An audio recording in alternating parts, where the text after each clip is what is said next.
Clarify the parable of the rich man and Lazarus. Okay, let me go there real quick to Luke chapter 16, and we'll talk about this. He said, let me read it. It says, and this is a parable. It only appears this one place in Luke. It's not in the other Gospels. And Jesus gives this actually after he's answering a number of quizzes that are coming to him by the religious leaders. There was a certain man which was clothed in purple and fine linen, and he fared or feasted sumptuously every day.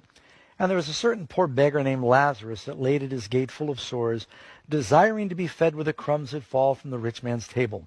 Moreover, the dogs came and licked his sores. It came to pass that the beggar died, and he was carried by the angels into Abraham's bosom. And the rich man also died and was buried, and in hell, the word there used is Hades, he lifted up his eyes, being in torment, and he saw Abraham afar off and Lazarus in his bosom.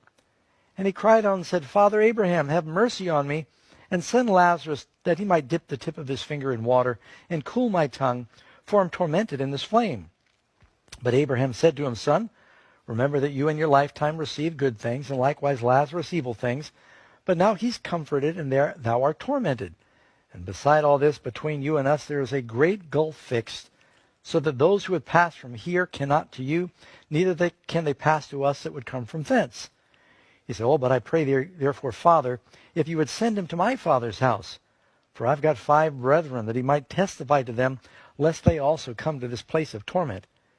Abraham said unto them, They have Moses and the prophets, let them hear them. He said, but nay, Father Abraham, if one went to them from the dead, they will repent. And here's what you would call the moral of the story. He said, if they hear not Moses and the prophets, neither will they be persuaded that one should rise from the dead. First thing, some people are saying, well, it's got people dying and they're communicating right after death, and life is still going on earth. Doesn't this mean that when people die, that they're aware of what's happening on earth and they go right to heaven or right to hell when they die? Well, first of all, it's a parable. You can't take everything in a parable literally. Do we really believe that everyone who dies goes to Abraham's bosom? It's the only time Abraham's bosom is mentioned in the Bible. And it says this man's in Hades. Let me tell you what this parable does mean. The Greeks believed in mythology. They had a god named Pluto in charge of Hades. The Jews believed you went to be with Abraham. But here you've got this poor man. He goes to Abraham's bosom. And you've got the rich man. He goes to Hades. The rich man represented the Jewish nation, or believers. They've got the truth, but they're not sharing the bread of life. A poor man, he's like the Gentiles. He wants the crumbs of truth that fall from their table, but they're not sharing it. Jesus is saying, you may be surprised that in the judgment, there could be Christians or Jews that knew the truth, that did not share the truth. They're going to be in heaven. But you've got the Jew, the rich man, he's going to the Greek place of torment.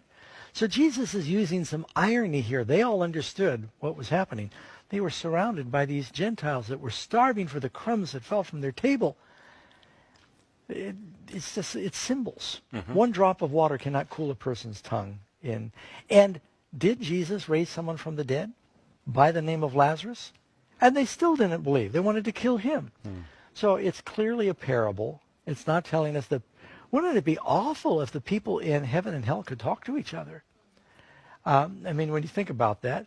So no, this is a parable that Jesus was actually using some of their own mythology to try and teach them a lesson. Okay, very good.